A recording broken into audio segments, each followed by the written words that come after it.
Hello, thank you for joining us today for Peregrine Global Services webinar, How Higher Education is Developing the Leaders of Tomorrow.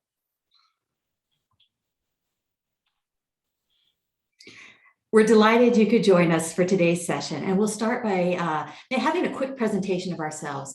My name is Christina Perry, and I am the Director of Organizational Learning at Peregrine Global Services. I've been with the company about 6 years now, and I got to tell you that my academic background is in leadership and learning in organizations. So today's topic is very near and dear to my heart, and I can see it's very important to a lot of you out there. So thank you for tuning in. And with me today is my friend Sarah Bailey. Hi, I'm Sarah Bailey. I am a client engagement specialist here with Peregrine. I started as an intern through Gillette College, and actually my professor was Marty, which is one of our developers here. And so he, told me I should apply, and I got the internship, and I've been here for about 4.5 years now. So I'm excited to be here with you today. Thank you, Sarah. And I just want to say thank you, because Sarah is one of those people that is walking the leadership journey. And that's kind of what we're talking about, moving from student to moving up leadership through your teamwork. So thank you. Oh, thank you, Christina. So before we get started, I want to give you a quick overview of our talk. You all know that by teaching leadership, you help learners strengthen their ability to communicate, work with others, and contribute to this collective achievement. Our presentation will cover a few of the most timely and relevant themes for educators hoping to prepare future leaders. In our first section, we're going to be talking about current leadership challenges. Then Sarah will take over and discuss some particular leadership skills: communication, conflict management, critical thinking, and self-awareness. Then I'm going to take control back and discuss some examples from the field of how higher education is preparing students for leadership. And then Sarah will conclude by discussing some of the tools Peregrine can offer you that you might want to incorporate into your classroom, solutions for undergraduate student leadership development. We welcome you to participate in the webinar by responding to poll questions. There'll be a few poll questions sprinkled throughout, and by asking questions in the Q&A if you need to, or making a comment. We see some of you are already introducing yourselves, and we're glad to know you. As a thank you, for those of you who are choosing to spend time with us today, we have a free gift. We're going to offer you access to one of Peregrine's leading edge learning modules. It's called Leadership Communications. So at the end of our session, you'll have a chance to request a 100% discount code, and you can sample this content to see if it's something that might benefit your students or your program. So in this first section, we'll look at some of the biggest challenges to leadership in contemporary society. What are the issues holding people back from effectively communicating a vision that inspires others to join in meaningful collaboration? I'm going to start off by asking you to think about responsible leadership in general, and then apply that to your experiences of the past year. It's been an unprecedented time with calls to social action on many fronts. We're paying attention to inequities, and we're saying enough to long accepted bad behavior. Critical thinking, activism, accountability, these are all hallmarks of increasing social awareness. But at the same time, we feel a need for connection after being separated from friends and loved ones. We want to help others. We want to build a better world. So instead of seeing these competing demands as an either or proposition, we encourage you to take a page out of improv acting, which tells people to think of the yes and approach. So yes, accountability is important, and empathy will help us build cultures of trust so others can admit fallibility. This presentation is going to focus on developing leaders who can see nuances. It's a complex world, and we want to be able to help them communicate a vision and guide others. Here are a few of the seeming paradoxes of leadership in the post-pandemic era. Leaders need new skills, and that includes being tech-savvy humanists. That kind of sounds like a contradiction, but imagine if you're going to work one day and the power is out. What are you going to do? Most of us would say go home, because technology is so pervasive in our work environment, and that makes us more connected to our colleagues, to our customers. But at the same time, it gives us more opportunity to offend, to exclude, to miscommunicate. So today's leaders really need to build relationships that respond with a high degree of empathy and authenticity, not something we usually tie to IT. Tradition innovators, those also sound like contradictions. But when you think about this past year has been a whirlwind, you need some of that clarity of value and purpose, sort of that strong leadership foundation so that you can seek new opportunities. So that's what we're talking about, innovating while staying consistent to your values. Globally minded localists. Businesses today employ talent and serve customers from all around the globe. So strong leaders are mindful of local communities and ecosystems in different parts of the world. And they use that awareness to help make good business decisions and create sustainability in their partnerships. And then finally, high integrity politicians. I'm not being cheeky there. Politicians need to negotiate, compromise, and form partnerships to help advance common good. And that type of flexibility is good, but it has to be based on trust and integrity. So that's what we're covering today. So I'm going to read this quote from Forbes magazine from Rick Gibbs about what new workers want in the workplace. An increasing number of workers now prioritize meaningful work and continual feedback from supervisors, placing greater importance on engaged, thoughtful leadership. Much has been said about generational shifts in the workplace, but personally, I feel that anyone of any generation appreciates being heard, supported, and trusted. There's a growing movement toward servant leadership, putting the needs of the team as a priority and working to support each other. Leadership isn't a position, it's work that you do. So considering the competing demands and leadership paradoxes I just discussed, we can see that some of the traditional ideas of leadership are giving way to other models. And namely, we have these three current trends. The first one, distributed leadership. Being a strategic visionary leader means having humility and self-awareness and listening to people with different backgrounds, skills, and capabilities. Authentic leadership, which states that effective leadership is all about being honest, real, and authentic with all of your stakeholders. And finally, servant leadership means that leaders act as servants to their followers or their team. They're humble yet courageous, and they emphasize their follower empowerment and development. So these three trends highlight the need for emotional intelligence, inclusivity, and sense-making in a post-pandemic world. So right now, I'm gonna go ahead and stop Sarah's screen share, and I'm gonna launch a couple of poll questions here that are gonna ask you, what are the strengths that you see in your students? And then also, what are the areas for improvement? So let me get my polls out here. Polls. Launch these. So the first question here is, which of the following do you consider the biggest leadership strength for your students? So just pick one. Do you think your students are more outstanding in oral communication, written communication, teamwork, or critical thinking? And then once you've answered that one, go ahead and think about which area would you most like to improve? What do you think would set them up for success in the workplace? So I'm going to give just a minute while people answer. It looks like we got about a fourth of people have responded. This gives us valuable feedback too, as we collect information from you who are our stakeholders on what you need for your students. So let's see here. Oh, wait, one more person needs to vote. I want one more person to vote. There we go. Okay, so let's see. I'm going to go ahead and end the poll. It looks like, let's share the results here. Teamwork is your biggest strength for your students. That's great. That makes me think that you are doing some hands-on activities in your classrooms. You're getting people working together. That's encouraging to see. And you really wish they'd improve their written communication. And then for what you think is an area for improvement, critical thinking.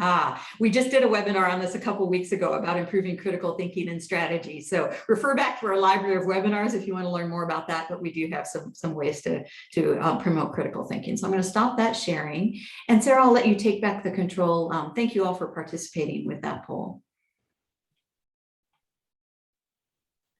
Okay, perfect. So now that Christina has opened the discussion on leadership challenges and needs, let's talk about a few leadership skills, why they're important, and what can happen when we lack the skills necessary to be a great leader.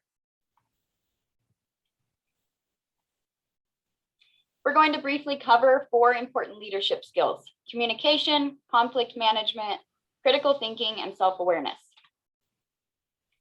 Communication has many different layers and impacts the way that we handle most, if not all, situations.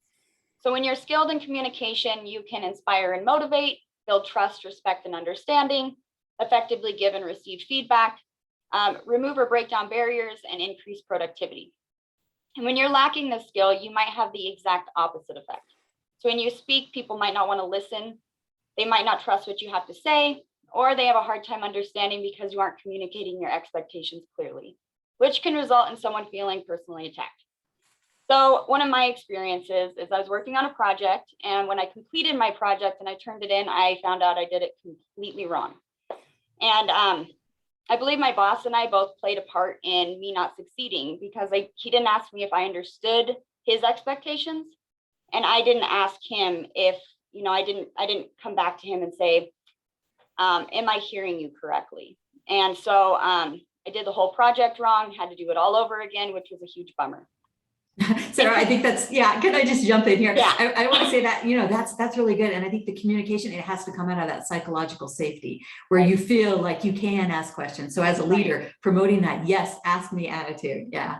Yeah, definitely. And Christina, feel free to hop in if you have any experience with any of these as well.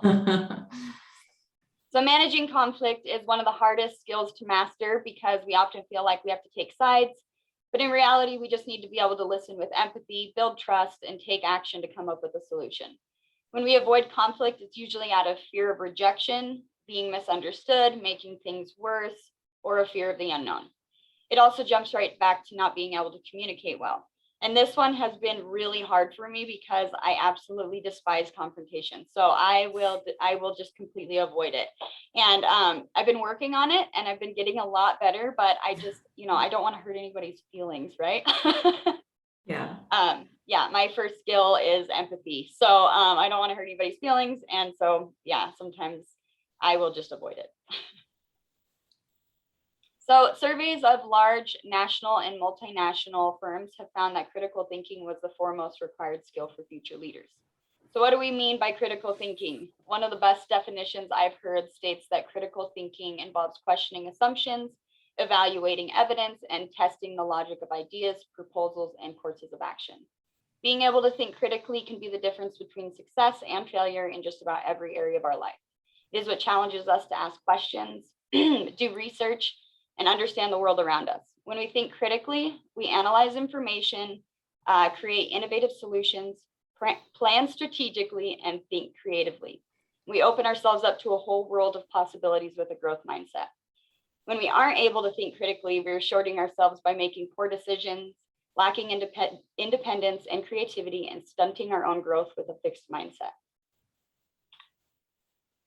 And last but not least, let's talk about self-awareness. So this one has been a big part of my leadership journey. It has helped me understand myself and how I react to the world around me. Knowing your strengths and opportunities for growth can help you to see the world around you in a much better light.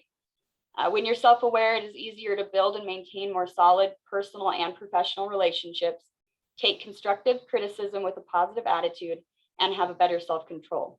And on the other hand, when we have no idea why we tick the way that we do, we damage relationships, avoid hard decisions, we're insecure and unwilling to admit when we make mistakes, and are much more prone to lashing out. And finally, the perfect leader. Well, the perfect leader doesn't exist, but through higher education, we have the power to provide our future leaders with the tools necessary to become the great leaders of tomorrow. And I love football, so anytime that I can throw a little football in, I will. So I'm a big football fan and an even bigger Green Bay Packers fan. So this quote means a lot to me and is very fitting when it comes to becoming or creating great leaders. Vince Lombardi said that perfection is not attainable, but if we chase perfection, we can catch excellence. Nice. Thank you, Sarah. Thank you. In this next section, I want to take a look at some of the ways higher education is striving to develop students into ethical, self-aware leaders. This is something that I did a little research into, seeing what schools are doing out there, and then looking at our partners as well, and so that we can share some of those ideas with you. So I know you can all read. I'm going to go ahead and read this slide just because I really like this. This was a Kirch and Peters study from 2017 that said developing undergraduate student leaders who are authentic in their leadership and who have a drive to serve and support those around them is not only good for students and their schools, it is good for students' future employers and even the future of our society. I just felt that really encapsulates the importance of what we're doing as we educate future leaders. So I can't imagine too many people disagree with that statement. But my question is, how do institutions going about developing ethical leaders? We're talking about, in a lot of cases, 18 to 22-year-old young adults, I won't say kids, but they may have limited experience. They may not have been out on their own yet. How are we turning them into leaders? And what are the best practices in pedagogy and training? So this section will look at some of the literature on effective student leadership development programs, leaning heavily on authentic and servant leadership frameworks, and provide some recommendations for ethical student leadership development. So I found some examples of ways universities are responding to the challenge of developing student leaders. They're using a variety of methods, and that includes project-based community service teams. I wonder if some of you who responded to the poll question with good teamwork have these type of team-based projects. The self-awareness Sarah was talking about, there are self-narrative assignments and reflection activities. And then finally, also some dialogical pedagogy that's aimed at incorporating basically strengthening communication, using dialogue and communicating with stakeholders, which leads to more of that authentic leadership development. What most of these leadership development programs have in common is a focus on experiential learning theory. So they're incorporating the 4 elements of concrete experiences, reflective observations, abstract conceptualization, and active experimentation.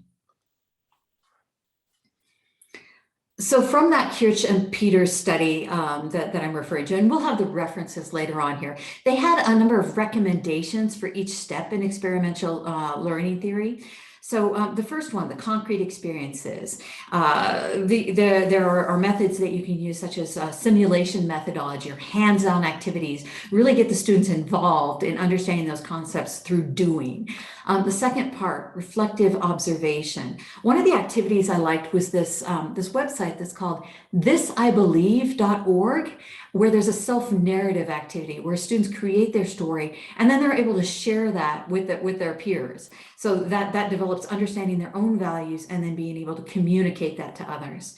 The abstract conceptualization, a couple of points here. One is that, rather than just lectures and tests or textbook and assignments, use a range of delivery methods, such as text, video, audio, and Peregrine does have a wide variety of education modules that you can incorporate in that have those different types of delivery media. And then also bringing in voices other than just the professor. You might have voices in your community that can make these concepts more real to your students, have guest lecturers, perhaps other professors that you can zoom in via video to give students a broader understanding. And then finally, the active experimentation component.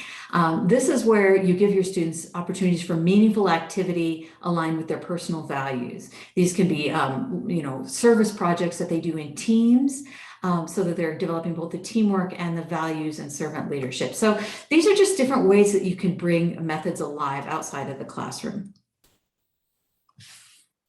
So I'm going to take control of the screen again and just ask you to think about your students, your classrooms, your programs, and think which of these would be best to incorporate, or do you think you might be able to incorporate? So let me get my polls again. So let me get the next one here. So as we look at our experiential learning theory, which of the following do you think you might be able to implement in your curriculum? So do you think simulations might be something viable for you? Could you do team-based service projects? What about the bringing in guest speakers, or would you like to incorporate interactive media?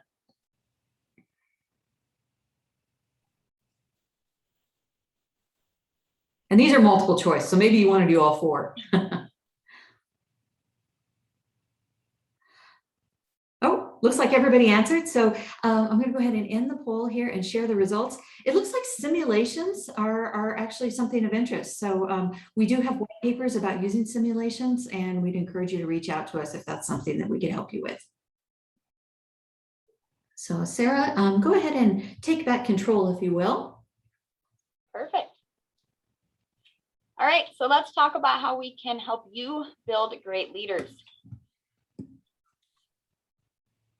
At Peregrine, we want to offer as much support as possible. And one of the ways that we do that is by offering you the tools necessary to meet your learning outcomes.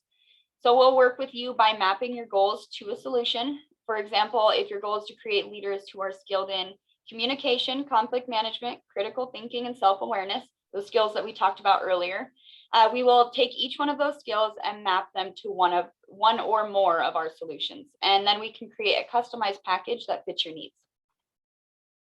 So we map your learning outcomes using our module descriptions or syllabi offered with each solution. And here we have mapped the 4 skills to just 4 solutions. So communication with leadership communications, and then conflict management with managing conflict, critical thinking with our one-day strategy simulation, and then self-awareness with our Evalu Skills workplace skills assessment. And here's an example of a custom package that we put together for you, which also includes reports. And our reports are filled with valuable data that can help you make the right decisions for your program, meet your goals, and measure your learning outcomes. And completion certificates, after hours and weekend technical support. Christina, is there anything else you can think our participants might want to know about our reporting capabilities? Yeah, absolutely. And that's really, if some of you are very familiar with Peregrine, some of you might not be, but all of your data belongs to you. Now, our reports, first and foremost, they're geared towards students and giving them the academic experience that'll set them up for success, help them build on their areas for improvement and sustain their strengths. But also it helps you demonstrate achievement of learning outcomes for your quality assurance processes.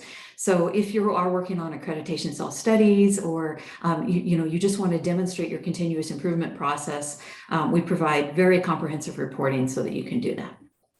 Perfect.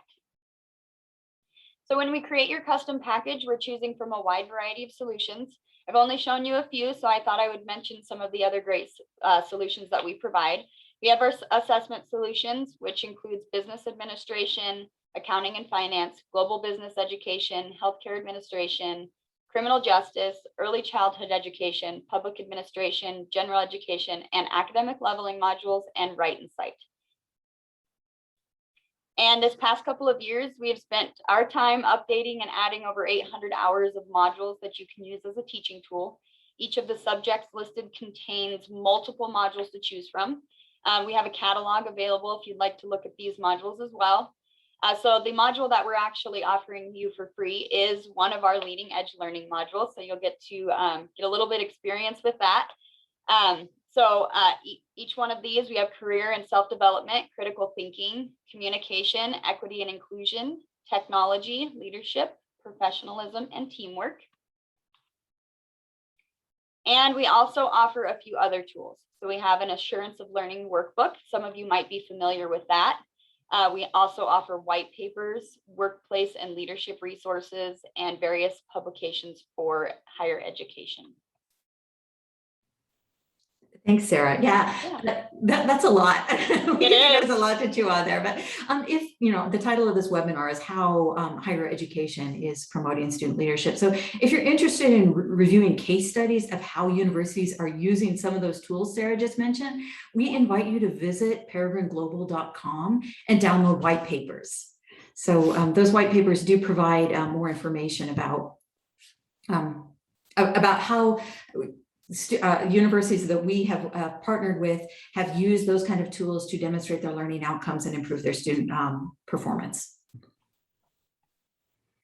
So here are some of those white papers. They combine research with practice to demonstrate how those higher education institutions are fostering a culture of quality and continuous improvement. So here you're seeing one day, that's the simulation case studies. So if you're interested in learning about that, that is available. And then of course, leveling courses, program level assessment. In addition to those learning modules that Sarah was talking about, I want to make you aware of Peregrine's soft skill assessment, which is called Evalu Skills. So if you're interested in seeing how higher ed institutions can use a 360-degree model to assess students' workplace skills, the Evalu Skills white paper might be useful to you. So here's where I invite you to do one more poll question for me. And in this poll question, this is how we can help you coming. So if you do want access to that module that we were talking about, you can just click that here and we will send it to you. That's the leadership communications module. That's just a sample of the content that we provide. We also have access to the white papers. If you just want to know about webinars that are coming up, we can keep you on the mailing list for that. Or if you want to talk to us one-on-one, we're more than happy to do so. As soon as we finish this poll, I'm not going to share these results. This is just you giving us a little feedback, but we are going to provide you with our contact information and also the references from the presentation if you're interested in learning more. So you know that I didn't just invent this. Okay. Okay, thank you. I'm going to go ahead and end the poll there. Sarah, do you want to show the final slides then? Yeah.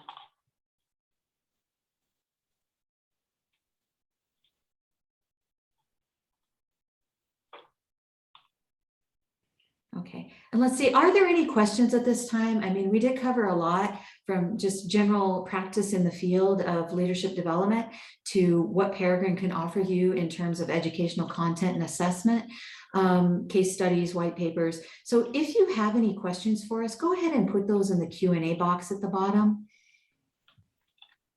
And if not, I'm just going to assume that Sarah and I have been so wonderfully clear. But please do reach out to us. We'll be following up to all of the attendees of the webinar, providing you with some of our information. And then also, I was contacted by a few people who weren't able to join today. So there is a recording that we'll make available. Okay. I'm not seeing any questions pouring in. So Sarah, yep, there's our references that we can share with you. But please do follow up with us if you have any questions. And we thank you for spending time with us today. Thank you so much. Bye. Bye.